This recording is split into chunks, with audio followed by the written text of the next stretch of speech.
It's a pleasure to see you again here this morning to have a session on coronary physiology. This is sponsored by Opsens, which we'd like to thank very much. And thank you all for getting up early. I know there was an amazing symposium last night with Dr. Mueller and a lot of inspiration and innovation. I'll go back to the basics and back to the step-to-step things that we do in the cath lab every day. This is going to be very practical and case-based.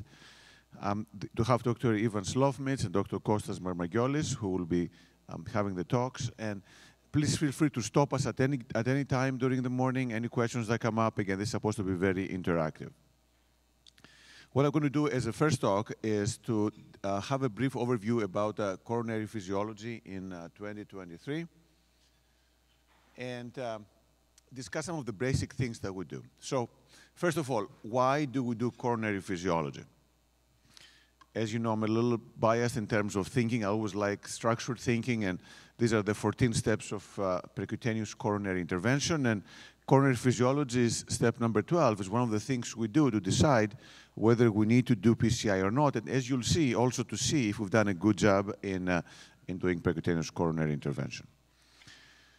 So interventionalists, we are simple people. There are two questions we're asking. The first one is, should I do something? Should I open this artery or not, or do bypass? And the second question is, if you end up intervening, have I done a good job? And I'll show you that coronary physiology can help you with both of those decisions, especially the first one. So should I intervene? A lot of equations, which we'll ask you at the end of the talk. But for the time being, the main thing is that coronary physiology is something very simple. There is no interpretation part of it. You have a number.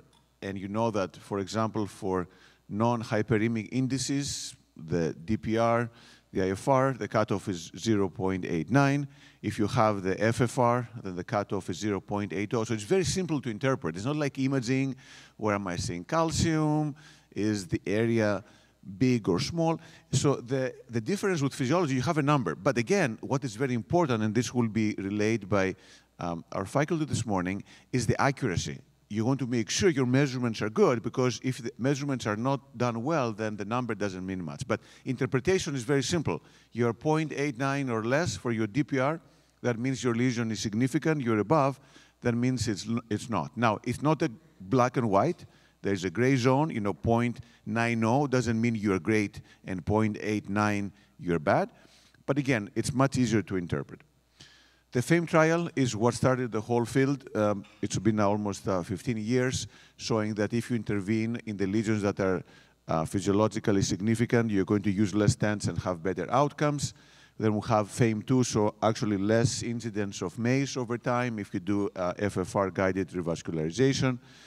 Then we got tired of giving adenosine and doing the FFR and the pullback, so we changed to the non-hyperemic indices. And we had a defined flare and the sweetheart. Both of them show that doing the non-hyperemic indices is non-inferior to doing the hyperemic. You've heard from Dr. Sito yesterday, there's some controversy there, but in general, most people have completely switched, and very few people now do FFR except for some specific situations. And now we also have the CT FFR, we also have the angiographic FFR. And as you've heard yesterday, although this is a step in the right direction, we still have some concerns regarding the accuracy of those non-hyperemic indices.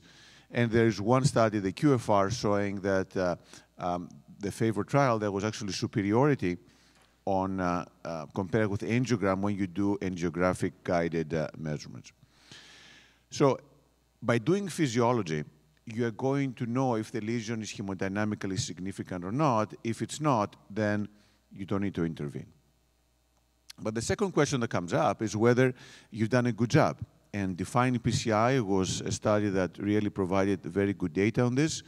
The people did intervention, then they did a pullback with a pressure wire after the PCI was done. And as you can see here, there was about 1 in 4 patients that you thought everything was fine, but actually it was not. The post-PCI FFR was actually 0.9 or less. And out of those, the vast majority, so 80%, 82%, actually had a focal spot inside the stent, which means that you can take care of it and have a nice, good result. And this is the algorithm. If you do a PCI, then you do a pullback. And then if you have an FFR, an IFR or DPR of 0.89 or less, then you look if you have focal problem. And if you have a focal problem in the stent, that's when you do your post-dilatation to make sure that the stent is doing okay. Now, how you do coronary physiology? Again, step by step. I'm a strong believer in having checklists and algorithms. You don't want to be skipping steps because that's when bad things happen. You're going to make sure you have your equalization. The equalization is done well. Get the pressure wire distal, measure the resting index, and in a few cases you may want to measure the FFR, but these are very few cases. And the way to do this, what matters is, can you get there easily? And then can you have a good, accurate measurement? Because as we mentioned, if you have drift, that's a problem because then you cannot get it done. So the big problem with the pressure wires has been that it is often hard to get them to the spot that you want them to get. So this is an LAD, a lady who was turned down for coronary bypass, and sometimes it can be difficult. And I don't know, so even how often do you have difficulties getting the pressure wire down in the vessel, especially with tortuosity, calcium, and things like that? Yeah, it's a great point. It's one of the most frustrating things that you can wire a complex lesion, and then you have an intermediate stenosis, and with a pressure wire when you can't advance that. So that's really, I think, one of the major barriers why a lot of people aren't quick to use a pressure wire, because traditionally the electric pressure wires don't handle anywhere comparatively to workhorse wires. And one of the novel advances in coronary physiology wires was optical wires, and the fiber optic wire allows it handling similar to a workhorse, where you're able to actually navigate and steer and get past the tortuous segment. Absolutely, thank you. And actually, I must say, I'm personally spoiled because we use all this, a huge number of wires for the complex stuff, a lot of different wires, polymer jackets, workhorse wires. So we're used to having wires that are very, very responsive. And like you see in this case, there's a lot of tortuosity, there's a lot of calcium, and we have difficulty delivering equipment. And is that lesion significant? Then you were able to get the wire down, you get your numbers, and now you see the DPR in this case is okay, so you don't really need to intervene. So being able to get the wire there fast is something that really makes a difference. And as you've heard from Dr. Shlofmitz, the advantage of the Opsen's wire is that actually it's very torqueable. It handles very similar to a workhorse guide wire because of the construction, and having essentially just a fiber optic cable versus having multiple electrical cables into the wire. So the torque response is very good. What you don't want is this spinning. You don't want the wire to start spinning. That's a key thing for CTO intervention. You don't want your Gaia wire to be rotating too much because you're going to dissect or go places you don't want to go. And the same concept here, it torques very, very well. And then we did here in this particular case, the circ was okay, so we ended up doing provisional stenting. You're going to hear more about bifurcation, stenting, and imaging today. But now you do the procedure, and now the circumflex looks a little funny. And I know, Costa, I know you do a lot of bifurcation things as well. What is your approach when you have something like this? So you put a stent across a branch. The branch is a major one. It's the circumflex in this particular case. What is the next thing that you would do in cases like this when you have difficulty making sure that you have a good result into that side branch? For the main branch and the proximally, we know that POTS is helping a lot, and we know that the numbers are going to look better as we do POTS. For the side branch, there was a trial, DK Crash, that they looked for FFR, and I'm going to talk about later, that you can do FFR of the side branch. It was a negative study, so pretty much we go by the angiographically. So if there is TIMI3 flow, no more than 70% stenosis and no dissection, we're just going to go with provisional like everybody. But POTS is very important to get the final good result for the main branch. Perfect. And then, again, this is one area where actually there were some studies earlier on in which they did pressure wire into the side branch to determine whether you have an issue. And before you do that, you need to do the proximal optimization technique. Some people were asking yesterday, what's the POT?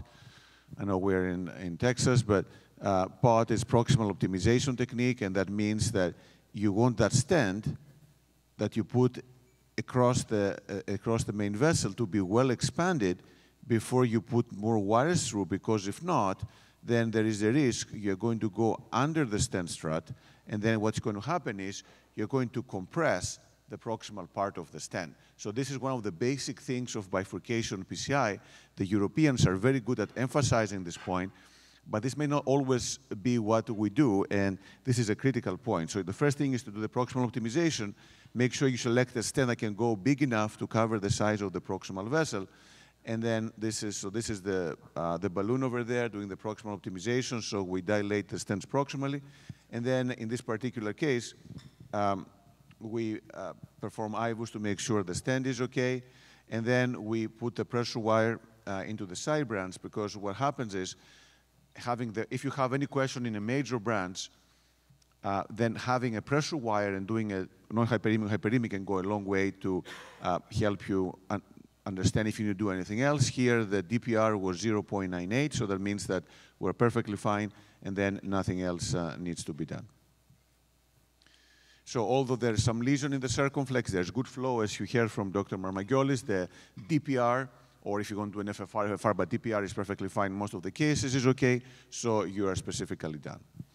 And then the other thing that I want to emphasize, and then I'll be passing it over to Dr. Marmagkiolis, is about the drift. So every time that you make a measurement, so for example here, we did a measurement and it's 0.79 in the LAD, 0.93 in the circumflex. Is this going to be the left main? No, because if it's the left main, you should have ischemia on both the LAD or the circumflex. But the question is, first of all, where is the step up? Where is the problem? Is it a diffuse problem or is it a focal problem? That's one question. The second question is, have you had any drift happening here? And this is what we do, the pullback. So you pull back the wire, and if you see that there is a gradual increase like this one, I don't know even, how do you approach these cases where you see this gradual incline versus having a single big step up? Yeah, it's such an important point. You had a slide showing the steps to physiology, and I think everyone thinks of physiology as drop a pressure wire, you do an FFR. It's a two-step system, but it's the 8 steps, and if you don't do it that way, you're not taking all the advantages of a pressure wire. And the most important thing I actually think is the pullback. It's even more important in guiding your procedure than just the absolute number, because if it's focal, you're likely to get a good result from PCI. We're very good at treating focal lesions with stents and PCI. Diffuse disease does not do great with PCI. And depending on the focality of it, you can decide, is this something, especially if it's a borderline lesion. Very often I have a borderline ischemic lesion, but I see it's completely diffuse disease. And oftentimes I'll opt for medical therapy because you can predict you're not going to get a great result. You can predict how much ischemia you're going to change. And if you're not going to make a difference with that, sometimes it's not. I usually integrate intravascular imaging there as well to make sure there's no high-risk lesion. But if it's a calcified lesion, you have diffuse disease, medical therapy or sometimes bypass is the better option. If it's focal, you're going to get a great result, and you're able to focus in exactly on where the ischemia is. Yeah, absolutely. And so this is important, first of all, to know where the lesion is, but also it confirms that your measurement is good. Because if your pressure at the end is at 1, that means you're good. But if it's 110, that means you've drifted, or if it's 0.90. So you want to make sure that when you are done with your pullback, you are down to 1 or within plus minus 0.02. And that's a critical step because, again, if you've drifted, then you have a problem. And that's one of the advantages of the options wire. It has the least drift. And that's especially important when you have difficulty wiring. I mean, there's nothing more frustrating. You spend 5 minutes or 10 minutes to get your wire down, and then you do the pullback. Now it's drift, and you have to rewire and do this all over again. That can be very frustrating. So in summary, physiology is something that is the gold standard, essentially, for doing the indication about why. Do you need to do PCI or not?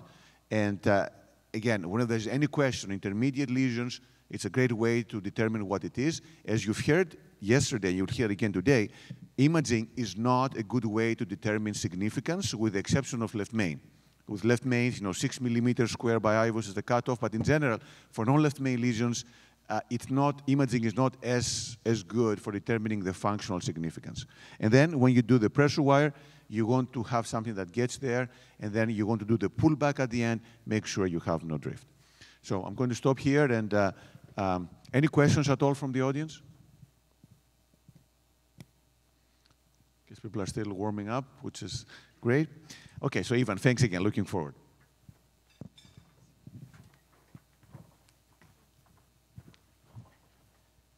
You know, another point that's very important that he started off with was everyone thinks of physiology as should I intervene, yes or no, and everyone traditionally thinks physiology means I'm going to do less interventions, but that's not really the modern approach with physiology. And you know, his second point of how good of a job I did, that's really what modern physiology is about, using it to optimize your procedure. Just by a show of hands, how many people routinely do post-PCI physiology here? Yes, so it's a large minority. That's essentially how it is globally. It's something that's still an up-and-coming thought, and in a lot of cases it's an afterthought, but hopefully will help you to understand the value that it is. It doesn't cost anything extra. If you open a physiology wire, if you've checked baseline physiology, it's the same price. They don't charge more if you do multiple assessments, same price to do post-PCI physiology, and hopefully show what the importance of it that is. So we'll talk about the role of contemporary physiology. I'll cover the importance of objective assessment in intermediate lesions. We'll go over drift in a little more detail and really cover post-PCI physiology.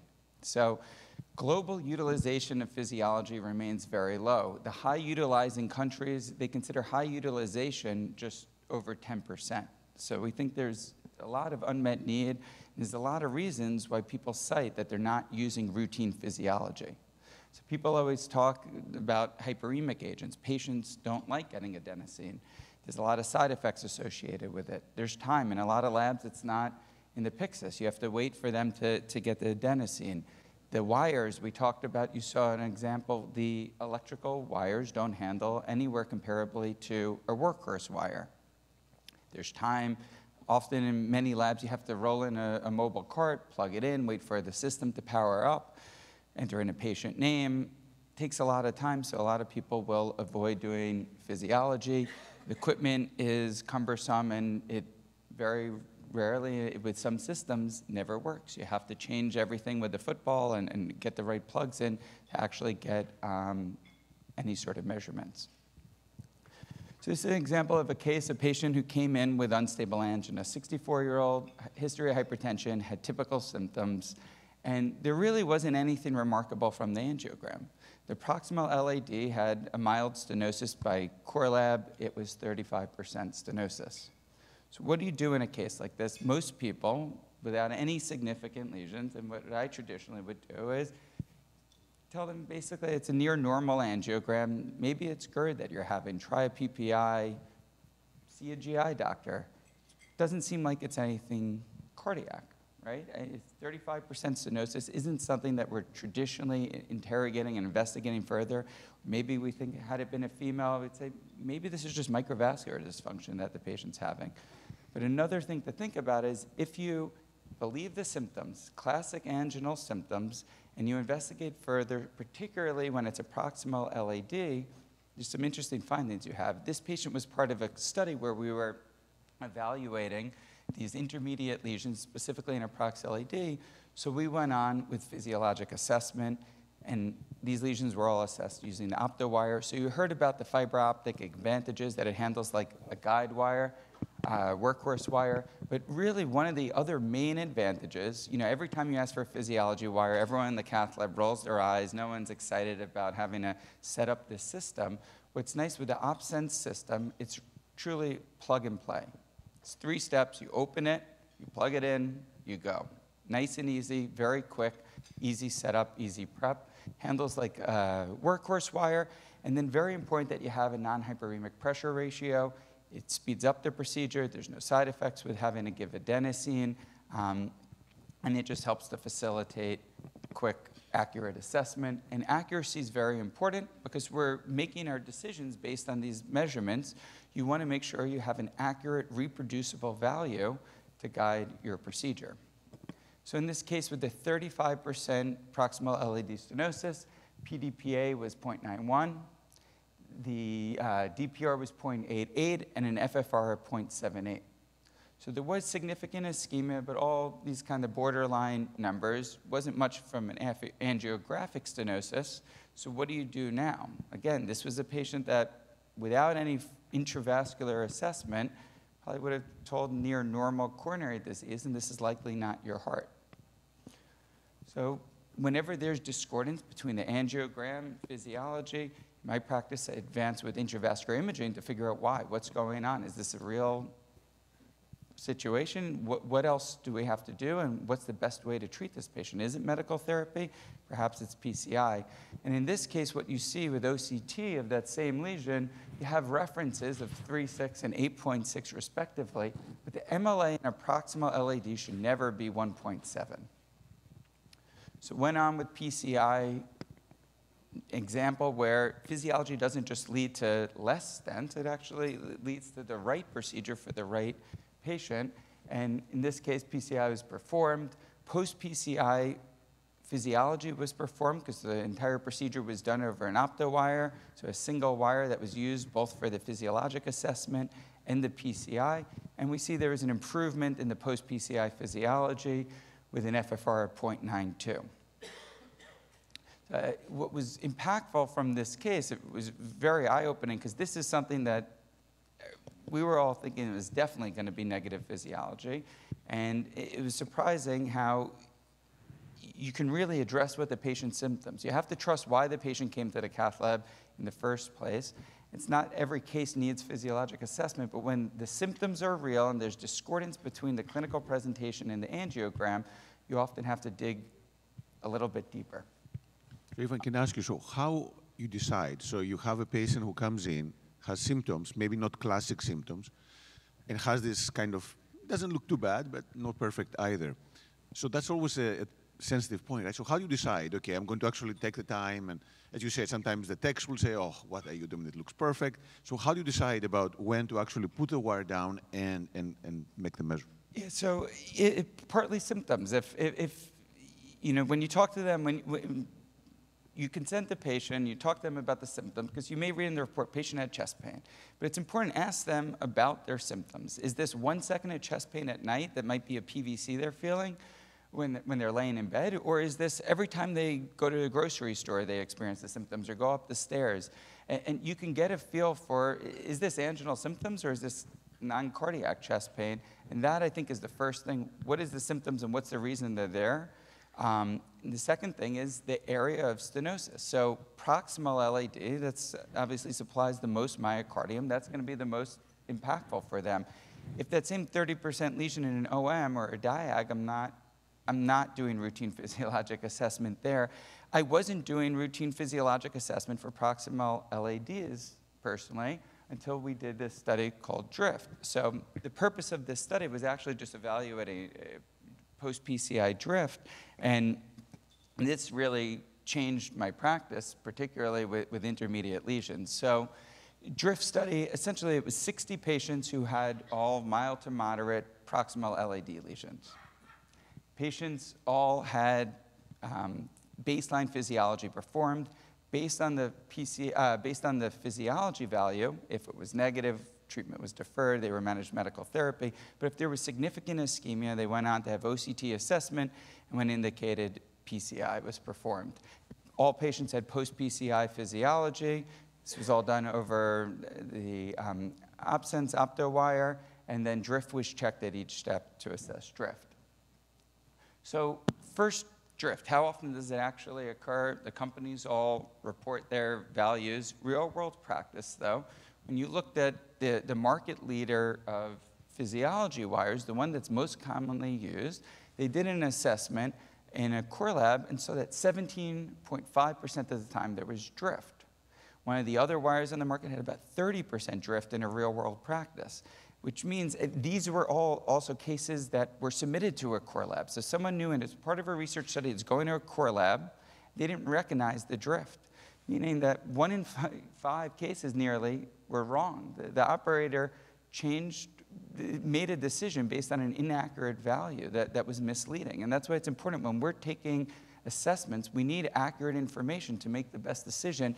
Now, oftentimes it might just be off by 0.01, and it doesn't necessarily change your decision making, but there's a lot of times that it does, that it's a significant difference, so that the pressure drift gives you a false value, and if you're not checking for drift, you can't recognize that there's significant drift, and this is one of the easiest things to amend. If you notice that there's significant drift, you re-equalize and you repeat the value. It takes a couple of seconds and you get an accurate assessment, but you need to be able to recognize that to get an accurate assessment. So in the drift study, baseline, we noticed there was 8.3% drift. Post-PCI, which typically in the electrical wires, the longer you're using it, the more drift you have associated with it. We actually had no drift at the end of the procedure and a 5% total drift rate here. But what was interesting when we went back and looked to see really what was causing the drift, a lot of it was aortic pressure drift, so it's something that's often forgotten about. When you do any physiologic study, you really want to make sure you're properly zeroing the aortic pressure and that that's accurate, because that also will alter your measurements as well.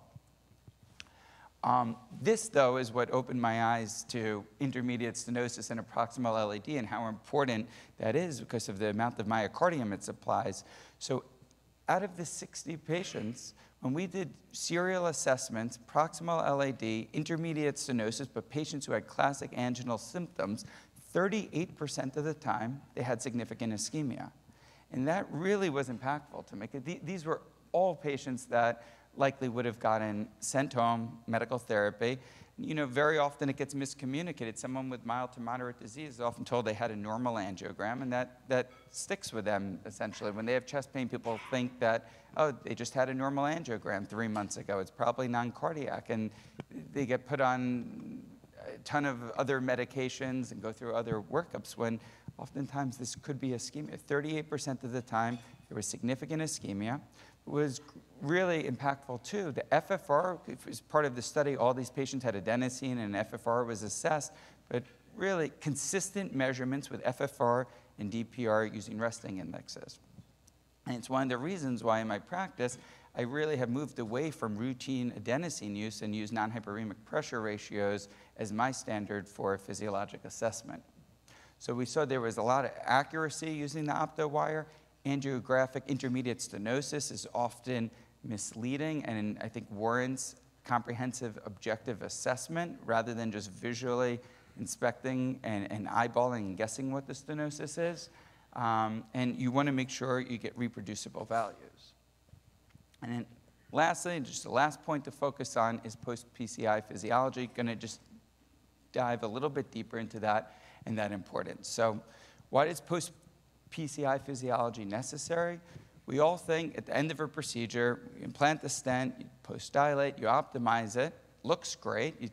Most cath reports will say across the country, 0% residual stenosis, regardless what the outcome is. Almost all the time it says 0% residual stenosis. But we know that's not the case, and when a patient goes home, patients continue to have angina. Up to 10 to 20% of patients continue to have symptoms after we've told them you got a great result, the 0% residual stenosis. We also know 5 years later, nearly 1 in 7 patients who've had a contemporary drug-eluting stent are back with some sort of stent failure. Target lesion revascularization by 5 years.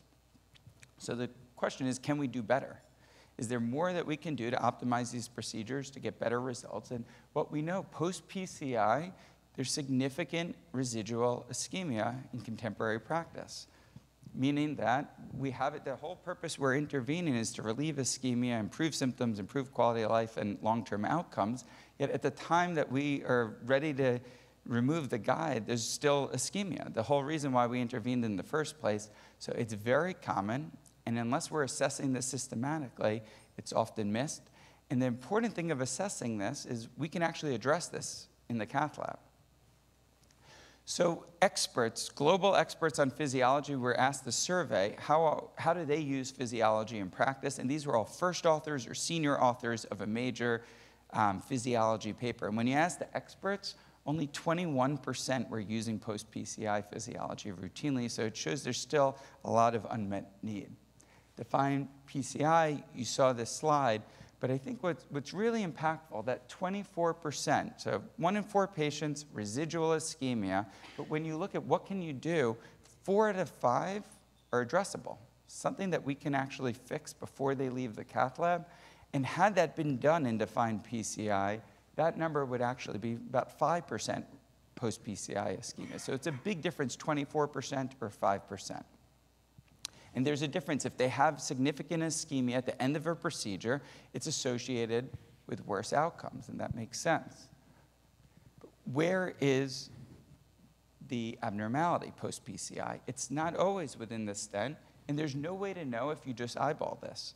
And that's why you need to do comprehensive assessment and define PCI. What they looked at, where was that focal ischemia? In the lesions that had that 80% that had focal ischemia, a third was distal to the stent, a third was in the stent, a third was proximal. And there's no way to know if you don't assess.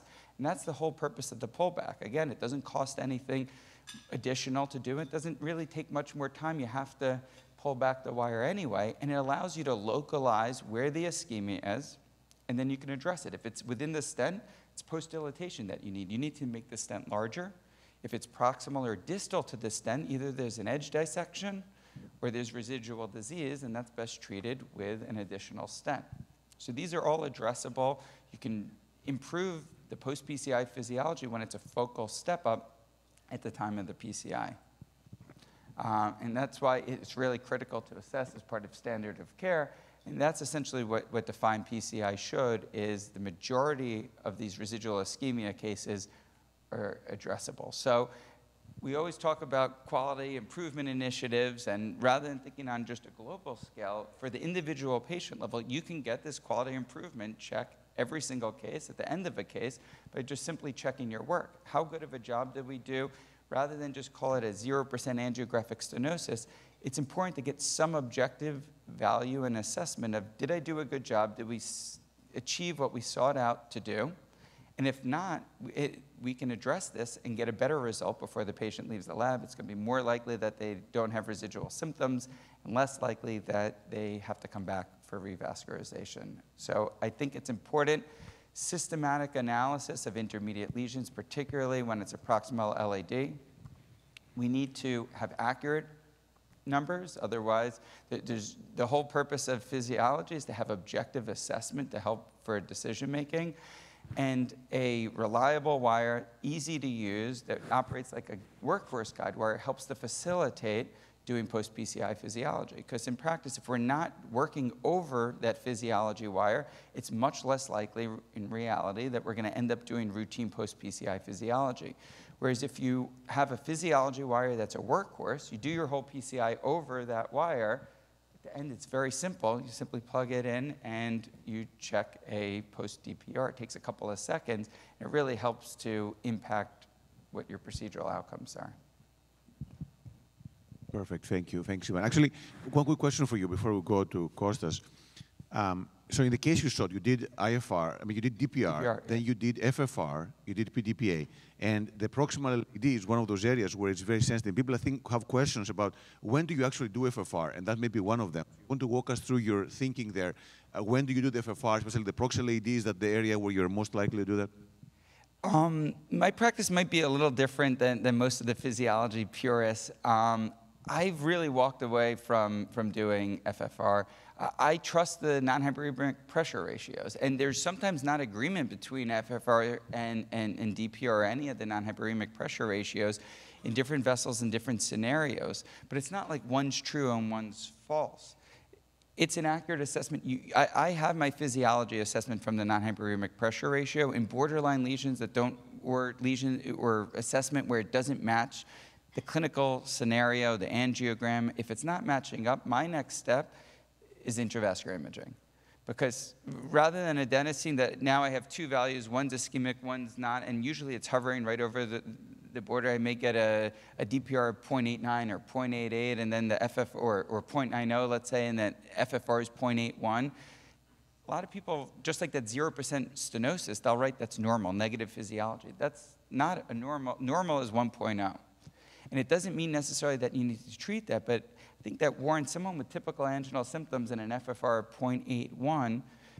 I think if that's in the proximal LAD, again, it's very different if it's in a diag, but if you do a pullback, it's a focal stenosis, you interrogate with intravascular imaging, oftentimes those patients can be helped with PCI. And just like I have lots of times where I have positive physiology, it's diffuse disease. I do intravascular, especially if you're going to manage medically, it's important to do intravascular imaging. Make sure it's not a high-risk lesion. But if, a ruptured plaque, if it's not a high-risk lesion, it's diffuse disease, there may be ischemia, and I often manage with medical therapy because I can predict my post-PCI physiology is going to be terrible. And we know if we don't make a difference in the post-PCI physiology, they're not going to do well. So why, especially a young patient, you're going to put in a stent, they're going to have an awful outcome, and they're going to keep coming back. You didn't do anything to help them. So I really have walked away from adenosine.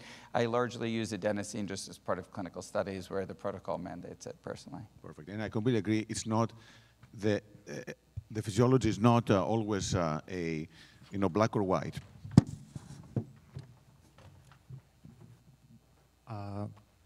If you have this patient with medial LAD, apparently non-significant lesion, and you give him optimum medical therapy, and he got relieved. So would you think to put an FFR wire for this patient if he is symptom-free? And when you think to put this wire? So just had the patient been managed with medical therapy or something?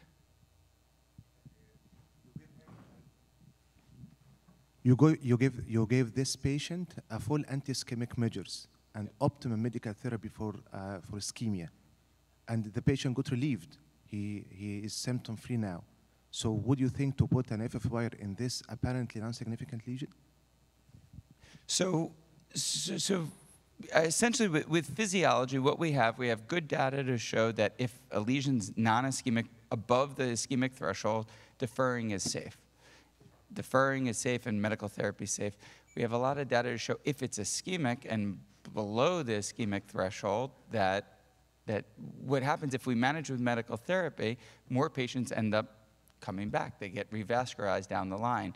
Had it been managed with medical therapy and there were no symptoms, I think that changes things completely. If the patient was asymptomatic and had an intermediate stenosis, I'm not doing routine physiologic assessment. So I think the symptoms are very important there. Had they just had a non-invasive stress test or a non-symptom reason for indication for being the cath lab, I think it's a different story because it's largely symptoms that we're trying to relieve. But in a case where a patient has recurrent typical symptoms and they have a proximal LAD stenosis, I think it warrants further investigation. And sometimes medical therapy is the appropriate treatment, even if it's ischemic, particularly when it's diffuse disease. So if you see it's complete diffuse disease, they may have a DPR value of 0.88 that I would manage with medical therapy and try, just maximizing meds for that case. Yeah, it's a good point. I mean, stable or chronic coronary syndromes, as we say, we don't change death MI, right? Although with ischemia, there's some potential of changing MI, but that's a great point. But also it's understanding of the disease process, and it certainly would have been acceptable. You could proceed with medical therapy. See, do they get better by intensifying medical therapy? But it's very different if that patient calls you a month later and says, I'm still having chest pain. Had you done the physiology and you know that they have a DPR of 0.88, as opposed to you looked at the angiogram, said they have a 30% lesion, everything's normal. They call you a month later and say they have chest pain. You're saying, try Pepsid, where had you done that physiologic assessment, they start having symptoms again, you're probably going to recath them. So you want to maximize the information you get and the accuracy and comprehensive assessment so that you can make the best decisions for that patient. The question, the case which you showed with the unstable angina with the borderline lesion, your wire, there were all the borderline numbers, and ultimately you did the OCT, and then you decided to do the stent. So instead of doing 2 procedures, can you just get away with 1 procedure, just doing OCT and doing the stent rather than doing the IFR? What is the reason to do an IFR if it is a borderline lesion and if your OCT can get a good information at the same time, and then you decide what do you want to do from there? So right now, you know, as Manos has said before, we have acceptable cutoff values for left main. We don't have specific cutoff values today for intravascular imaging for non-left main lesions. So for the indication for a 35% angiographic stenosis, there isn't indications based on intravascular imaging to proceed with PCI in a case like this. I think it's synergistic. It's, you know, there's always been the debate between physiology and intravascular imaging. I don't think that that's something that we have to choose, and it's not one better than another. They're synergistic, and I utilize them together, and the physiology guides often the do we treat, did we get a good result, and the imaging is how to achieve that best result. Because one thing the physiology won't show is your landing zone. It shows where there's significant ischemia, but it won't show you if there's lipidic plaque with TICFA in an area where it angiographically looks normal, and that you do get with OCT. So, you know, I think it's the synergy of both that really helps you get the best result there. I also recognize that most people don't use intravascular imaging as part of standard of care. And I think an elegant strategy would be if you're not using intravascular imaging every time you open up a stent, if you use physiology, you do post-PCI physiology, you see if you got a good result. You have a good result, you're done. If there's residual ischemia and you open an intravascular imaging catheter, at that point, that selects which are the patients that absolutely need intravascular imaging before they leave the cath lab to assess where there's further opportunities for improvement. But I think in that case, you could have done OCT first. In that case, with the MLA and the Proxel LAD of 1.8, I would have probably proceeded with PCI. Appropriate use criteria, that wouldn't be acceptable. In other cases in drift where we proceeded with PCI, sometimes the MLA wasn't that significant. So that was one of the first cases where there was an example it was significant, but that's what the physiology gives you, an objective assessment where you can see exactly what sort of ischemia that you have. So I think it was still helpful beyond just the intravascular imaging. Perfect. Actually, okay, one more question and then. So in your case with the 35% Proxel LAD lesion, if you did a non-physiologic study in the lab but did a nuclear study, would that have been picked up on a nuclear study, you think? I'm not sure. I don't routinely do nuclear studies. Personally, I moved away from nuclear studies. I use coronary CTA as my standard assessment for patients who don't have prior revascularization. Yeah, I mean, we live in the real world, so Me too. Interventionalists, we do cases, half of these patients that we do interventions on, we don't follow up. Let's say we did that angiogram, we saw it's non-occlusive, we send the patient back to its primary cardiologist and say, hey, treat medically. They keep coming back to their office with chest pains, they do nuclear studies, doesn't show up as ischemia. We're going to continue to do this routine process of them coming back with chest pains. So at what point, I understand the Proxel LAD, but in some of these non-major areas, you're not going to do all of this stuff. It's how do we maximize what we do with our quote-unquote non-invasive cardiologist and how we manage these patients. It becomes a very interesting dynamic. How much do we do in the lab? How much do we do outside of the lab? And how we kind of manage all of these things. Yeah, I think it's an important point. You have to individualize care to the patient. It depends on the patient. We know the sensitivity of a nuclear stress test is nowhere near 100%, and depends on the symptoms. I think depends on the angiogram. Every single case is going to be a little different, what the territory that it applies. And I think especially in that patient who keeps coming back with symptoms, so you cath them once angiographically, it's unremarkable. They maximize medical therapy. You do non-cardiac workup. They keep coming back with symptoms. The second time you cath them, I think it warrants absolutely, if they're being cathed the second time in a year for the same symptoms, you need to do something different than if the angiogram looks the same as the first time. I think it warrants physiologic assessment. It doesn't take much time. It's a safe procedure to do, and it's not always going to be that it's significant. 2/3 of the time it was not significant, but that's helpful in that reassurance so that when you get the call from the non-invasive cardiologist, you just cath them last week, still having chest pain, what do I do? You can confidently tell them to push other venues, either medical therapy, you could do microvascular assessment, or it could be non-cardiac. Yeah, actually, to be honest, the way that pressure wire was validated was based on nuclear, right? So chances are, in this patient, if you did a nuclear, it was going to be positive. I mean, this is a proxial AD, it's a huge territory. So chances are it would have been positive if you had done a nuclear before, I think. But again, you never know for sure, but yes.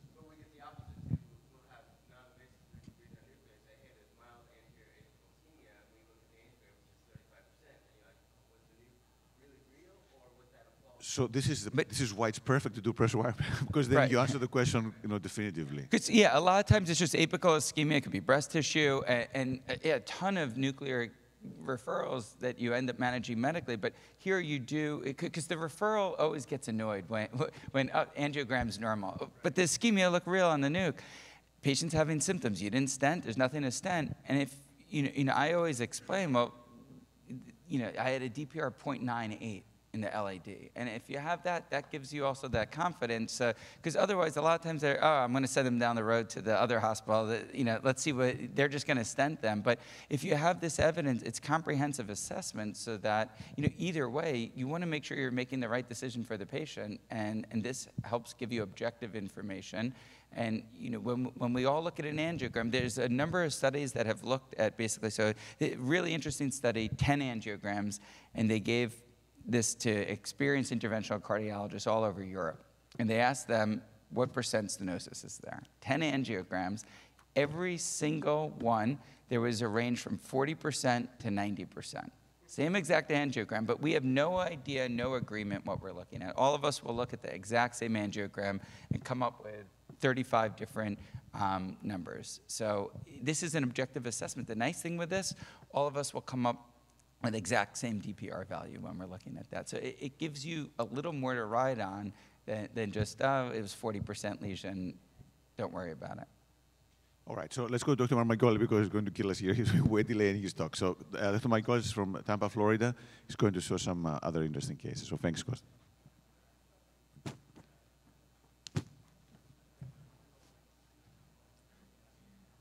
All right, thank you. Thank you for being patient, and thank you, Dr. Brilakis and CVI for the invitation. I will talk a little bit about some basic concepts, some novel concepts on FFR, something outside of the moderate lesion that everybody's expert here on doing it. So I'll talk to you about some of the 3-4 new things that came up over the last couple of years and how we use them in the cath lab. First of all, the use of FFR, well, you're asked to provide clearance for patients in the cath lab, either for operation or surgeries. Second, I'm going to touch very little because it has already been discussed about assure optimal PCI results. And finally, for bifurcation lesions. So you all have patients that they're brought to the cath lab because they are one of those categories. They are frail patients that they're going to have surgery, or they're going to have some kind of oncologic procedures. We have a big cardio-oncology population in Tampa and department, or pre-transplant. We have liver, kidney transplant. All of them go through dobutamine stress cycles. And for some reason, one of those things on the right are abnormal. They bring to us with abnormal EKGs, abnormal echoes, high-risk population, and they want us to assess in the cath lab. And obviously, every time we do it, there's always like a 50 to 70% lesion that we look at. So before I answer this question, and that's why we use a little bit more adenosine than any other centers, is about the importance of stratifying those patients and send them safely for the procedure they're going to go. So before I tell you that, I'll tell you briefly about the DEFER trial that most of you probably don't remember. The DEFER trial was the very first randomized trial in the Netherlands, the first time that FFR was validated and came in the market. The difference between FFR and the FAME that everybody's aware of is that it looked at pretty much a single primary endpoint, which was myocardial infarction. And this is important for us because we have to pretty much separate in our minds of why we do a procedure. Do we do it to treat the angina, which is an active problem, or we try to prevent a future event? Actually, the deferred trial, it only looked at preventing future myocardial infarction. So the cutoff was different. So the cutoff in deferred trial was 0.75, while at FAME and thereafter it was 0.8. So it's very important that the first deferred trial that everybody has forgotten about came out about some years ago with a 15-year follow-up. So all those patients that in 2001 were checked for FFR, and the way they included patients, those are patients that they came to the cath lab for PCI. They were not just diagnostic. They were symptomatic patients that they were sent to the cath lab for PCI with this stable disease. And pretty much when the FFR was over 0.75, they just let them go home on medical therapy. Now, it's very interesting that fast forward 15 years later, as you can see here with the blue line, at 15 years later, none of those patients had an event. And we're talking just about myocardial infarction. So this is a very important concept that if we use the FFR for prediction of events rather than symptoms, that a cutoff of 0.75, it gives us a pretty good guarantee that those people are not going to have a major event.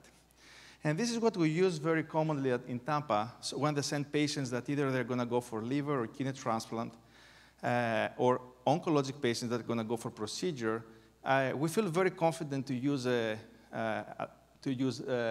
FFR to pretty much confirm that those people are good to go for a procedure. And this is why we use adenosine, because of course we start with IFR or DPR, but whenever it is positive, we try to avoid fixing those patients. So I don't think there is an exact equivalent between DFR and IFR if there's like a mathematic type, but whenever those are positive, we don't fix those patients right away, but we give the adenosine, and we pretty much are looking at the 0.75. And if the 0.75 is positive, then we proceed with PCI. So that's a little bit different than what we're doing for the symptomatic patient who comes to the cath lab. So for those patients that they come to the cath lab and they want to be cleared, usually what we do is we do IFR or DPR.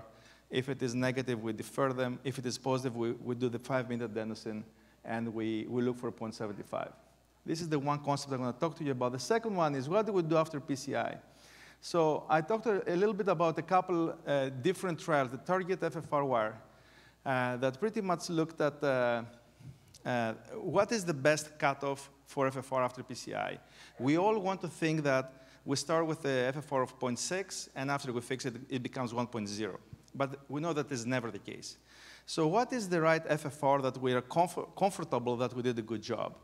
I'm not sure if there is a right answer. Some people think it's 0.9, 0.8, 0.7, we don't know. So the target FFR is the one trial that looked specifically, they used an ambiguous 0.9 as a good target. And they pretty much compare over 0.9 to less than 0.9. It was a negative trial. So pretty much they find out that whether it is over 0.9 or less than 0.9, there was no difference in the outcomes of the patients. And interestingly, they went a little bit further to see, but we have discussed about it, where was the problem and when it was fixed, where they need to be, either before, in the middle of the stent, or more distally. What is very interesting is that there's another trial that came out, which is pretty much was a FAME3 sub-study, which pretty much questioned about whether we need to move a little bit the target. And actually, they looked at all the different levels of FFR after PCI, and they tried to figure out which number becomes statistically significant. And they figure out that the 0.88 is the number that has the most statistical significance in the future outcomes. So it's so that when the 0.88 is set as a cutoff, this was the biggest difference in the outcomes. So this is a question for the experts. I don't know if we have not found yet which is the exact point after PCI that we have to target before we start optimizing the lesion. And I do not have the answer. But this is something that pretty much in the future, I'm not sure if any company are going to do trials with a different target. But in general, around 0.8 to 0.9 is the number that we have to focus after PCI. Now for the bifurcation, I talked a little bit before with Dr. Brilakis. I think that the trial that was done was negative. In general, after bifurcation lesion, we look for telemetry flow, more than 70% stenosis dissection. I'm sure that all of us, if we find any of that, we would intervene on the side branch. But there was a recent trial that looked specifically into that. Actually, what they did is whenever one of those 3 criteria was not met, they tried to put a wire on the side and fix if needed. Well, the outcome was negative. As you can see, the results are the same. So I don't see any role on crossing the side branch if there's not a good reason just to decide if we need more PCI. And finally, the other interesting concept that I want to share with you, it's about, and actually this study that was a couple of years ago, it answered in my mind why we have so many times you look into LEDs that don't look that bad and find a significant change in the FFR. This study, what they did is they checked FFR at the prone position and the supine position. And pretty much found out that when they did the same FFR at the prone and supine position, there were different numbers at the LAD territory.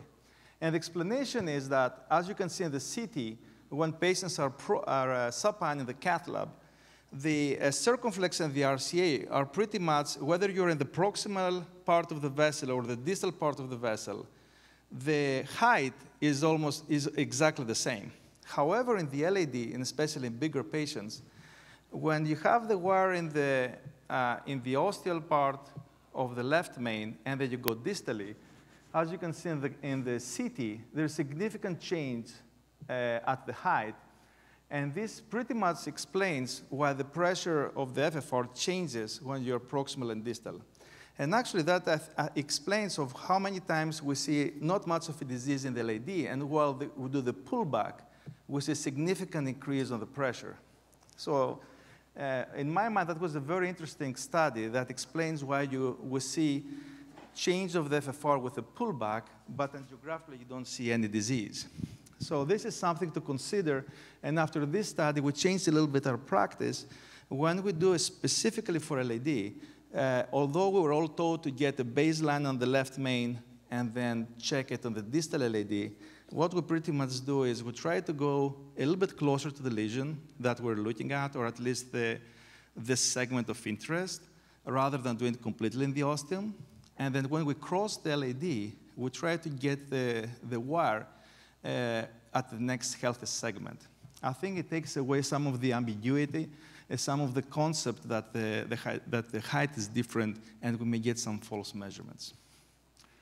So, and again, it shows that the difference is so significant up to 0.07. And we all know that the 0.07 difference in the FFR may make or break us. It can actually make a PCI or defer inaccurately. So finally, those are the points of my presentation for deferring trials for patients that they are sick. And we're not looking at symptoms, but we're looking at safety of a future event. We have to start thinking about the old deferred trial, and maybe we use the 0.75 as a cutoff. Second, for suboptimal results, I think a 0.88 is an okay outcome. So for us, if we have above 0.88, we don't do any more optimization. We pretty much post-dilate, do optimal results. And if the final FFR after PCI is 0.88, we just stop there. We don't do any additional interventions. For the bifurcation, I don't see any role on doing FFR. And finally, specifically for FFR of LAD, I think we have to think about the concept of the height and maybe try to be a little bit close in the LAD when we're doing the FFR so we get a little bit more accurate results. And finally, I want to answering to the discussion you had before about tortuous lesions and wiring. We're in a fellowship program. In the older wires, we had a lot of small dissections. A couple of times we had no reflow by wiring the LAD. So because we have fellows, we usually, in the old times, we used to wire first with a workhorse wire, and then we would follow with FFR wire because of a fear of a mechanical complication. But now with the new technology like the OptoWire, we have stopped since last year to do a double wire technique. So the new technology is helping us even with tortuous vessels to use just a single wire. And actually, we're using this wire for PCI. So I think it's a great technology. We can primary wire with this, check the results, do the PCI, and then reconnect and see the outcome. So I think this new technology is great for PCI. And thank you very much. That was a great presentation. Any last-minute questions? I know we went a little over, so thank you all for being here this morning. Thanks to Options for sponsoring this symposium. Again, lots of practical tips and tricks. So if you don't want to do revascularization, use the FFR, and then you'll be okay. Thank you so much. And again, we'll continue in 15 minutes in the first session. Thank you.